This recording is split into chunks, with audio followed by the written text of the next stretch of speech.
Kita sekarang mau ngobrol-ngobrol nih, Pak Adi. Jadi mungkin apa yang bisa di-share Bapak tentang tren cybersecurity saat ini di Indonesia dan apa saja yang sudah dilakukan Palo Alto Networks? Oke, seperti yang kita tahu bahwa akhir-akhir ini banyak sekali serangan siber yang terjadi di Indonesia. Serangan-serangan ini bisa memberikan efek sampai ke berhentinya layanan perusahaan ataupun institusi terhadap publik, bahkan bisa memberhentikan proses bisnis yang ada di beberapa perusahaan. Yang mengalami serangan siber, bahkan mereka bisa menanggung resiko akan finansial, bahkan sampai resiko akan turunnya reputasi, bahkan brand yang sudah dibangun.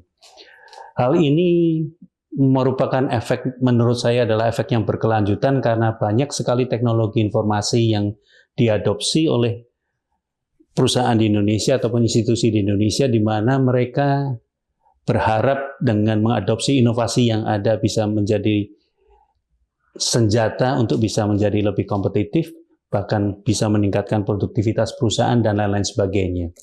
Yang menjadi masalah adalah adopsi ini datang dengan kompleksitas, bahkan kerentanan vulnerabilities yang mungkin tidak pernah dipikirkan sebelumnya.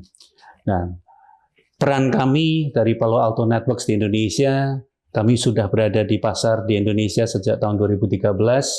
Tentunya kami membawa solusi-solusi siber ke pasar di Indonesia, berharap kami bisa membantu mereka memproteksi, bahkan mengamankan kegiatan bisnis mereka yang ditunjang dengan teknologi informasi yang dijalankan. Jadi solusi kami memang boleh dikata dari satu ujung ke ujung lain, dari spektrum teknologi yang diadopsi, yang berarti terjadi di endpoint, pengamanan di endpoint, pengamanan di server, pengamanan di jaringan ataupun network, bahkan pengamanan di cloud. Iya. Dengan adanya adopsi cloud oleh banyak perusahaan di Indonesia, di satu sisi adalah memberikan manfaat kepada banyak perusahaan karena mereka tidak memerlukan lagi investasi awal yang besar membangun data center dan lain-lain sebagainya. Namun justru dengan adanya adopsi yang cukup besar, di mana banyak workload yang di-push ke cloud, itu akan kembali juga memperbanyak, bahkan memultiplikasi akan resiko serangan sibernya. Itu adalah juga menjadi satu aspek yang menjadi target di mana kami bisa membantu para customers di Indonesia untuk mengamankan aset-aset mereka yang ada di cloud, baik itu data, aplikasi, akses, dan lain-lain sebagainya.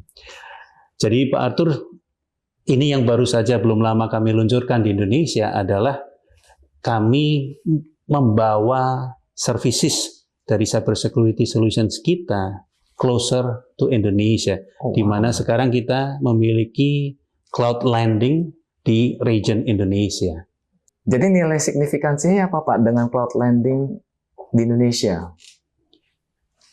Pertama yang tadi saya sampaikan bahwa kita bring security services yang selama ini di-host di luar Indonesia ke Indonesia. Jadi itu akan tentunya memberikan manfaat yang baik bisa dirasakan secara bisnis ataupun secara teknis. Dan ini juga merupakan komitmen besar kami terhadap pasar di Indonesia. Nah, sama seperti yang mungkin sering kami diskusikan juga dengan customers, mereka merindukan akan hal ini. Banyak yang ditanyakan ke saya tentunya. Saya rasa Pak Arthur juga bisa sharing apa sih manfaat teknisnya kalau tadi bicara akan bisnis ataupun bring it closer to di Indonesia market, tapi secara teknisnya apa sih yang bisa didapatkan? Jadi bagaimana data itu di-manage, diproses, dan disimpan di Indonesia itu adalah hal penting yang bisa ditawarkan ke customer-customer kita secara teknis ya Pak. Berarti yang awalnya telemetri itu kita kirimkan ke cloud, sekarang cloud-nya ada landing-nya di sini di Indonesia. Sehingga semua aksesnya bisa secara langsung karena ada di Indonesia secara hop juga lebih cepat karena ada di Indonesia, nggak perlu lagi kita keluar. Kemudian ada kebutuhan data residensi yang bisa terpenuhi juga, Pak. Jadi apabila kita harus comply dengan peraturan atau kita harus patuh terhadap suatu persyaratan dari pemerintah Indonesia, kita juga udah memenuhi dari sisi organisasi. Nah, selain akses yang tadi hop-nya jauh lebih cepat, adalah pemrosesan service security-nya menjadi high perform, Pak. Arti performasi lebih baik, lebih tinggi, dan itu bisa dirasakan langsung oleh organisasi-organisasi Indonesia. Kalau misalkan dulu gateway-nya ada di, katakanlah di US, sekarang ada di Indonesia, berarti hop-nya jauh lebih singkat, kita bisa menikmati security services yang jauh lebih cepat. Jadi service-nya bisa dirasakan dengan jauh lebih baik dibandingkan sebelumnya. Mungkin bisa saya tambahkan sedikit sebelumnya yang terkait dengan komitmen tersedianya cloud landing ini sebenarnya dengan teknologi next gen firewall kita untuk sandboxing.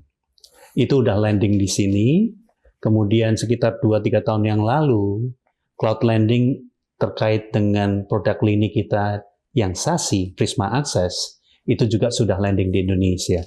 Komitmen ini ditunjukkan untuk melengkapi cloud landing yang sebelumnya, baik itu tentang sandboxing di next gen firewall kita, SASE, sekarang ada untuk Prisma Cloud, serta Security Operation Center Management, which is produk kita yang Cortex.